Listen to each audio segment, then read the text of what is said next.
Brought to you by Penguin.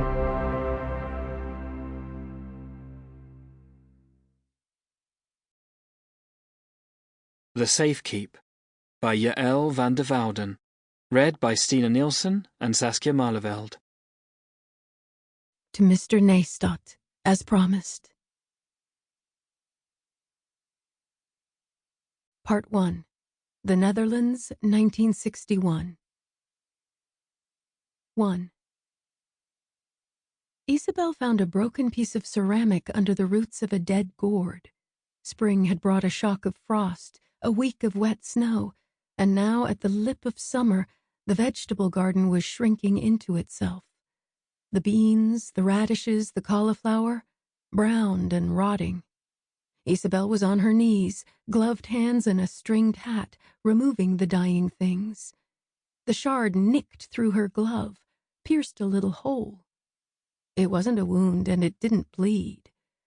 Isabel took off her glove and stretched the skin of her palm tight, looking for a puncture. There was none, only a sting of pain that left quickly. Back at the house, she washed the piece and held it in watery hands. Blue flowers along the inch of a rim, the suggestion of a hare's leg where the crockery had broken. It had once been a plate, which was part of a set, her mother's favorite, the good chinaware, for holidays, for guests. When Mother was alive, the set was kept in a glass vitrine in the dining room, and no one was allowed to handle it. It had been years since her passing, and the plates were still kept behind the closed doors, unused. On the rare occasion when Isabel's brothers visited, Isabel would set the table using everyday plates, and Hendrik would try to pry open the vitrine and say, Isa, come now. What's the point of having good things if you can't touch them? And Isabel would answer, They are not for touching. They are for keeping. There was no explanation for the broken piece, for where it had come from and why it had been buried. None of Mother's plates had ever gone missing. Isabel knew this, and still she checked now. The set was as it had been left, a deck of plates, bowls, a little milk jug. In the middle of each one, 3 hares chasing one another in a circle.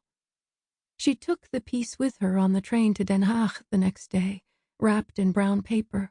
Hendrik's car was parked outside the restaurant when she arrived, and he was at the wheel, windows down, smoking, rubbing a thumb into his eye, looking like he was having a conversation with himself over something. A disagreement. His hair was longer than she liked it. She bent down and said, Hello?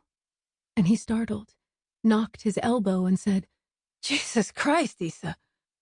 She got in the car next to him and kept her purse in her lap. He sighed out smoke and leaned over, kissed her 3 times, 1 on each cheek and 1 more for good measure. You're early, she said. He said, That's a nice hat. She touched it. Yes. She'd worried over it, leaving the house. It was bigger than what she usually wore. It had a bright green ribbon. How are you then? Oh, you know. He ashed his cigarette out the window, leaned back. Sebastian's been talking about going home. Isabel touched her hat once more, her nape. She pushed a bobby pin further into place. Hendrik had called recently to tell her as much. Sebastian's mother's health taking a turn for the worse. Sebastian wanting to visit her. Sebastian wanting Hendrik to come with him. Isabel had not known what to say of it, and so she said nothing.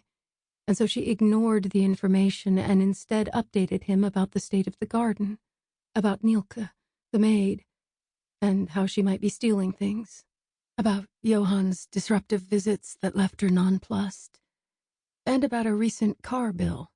Hendrik hung up quickly after that. I think I will have to go with him, he continued, not looking at her. I can't let him go alone. I can't. I found this, she interrupted, and took the wrapped package from her purse, opened it for him, still in her palm. Buried in the garden. Under... Sample complete. Ready to continue?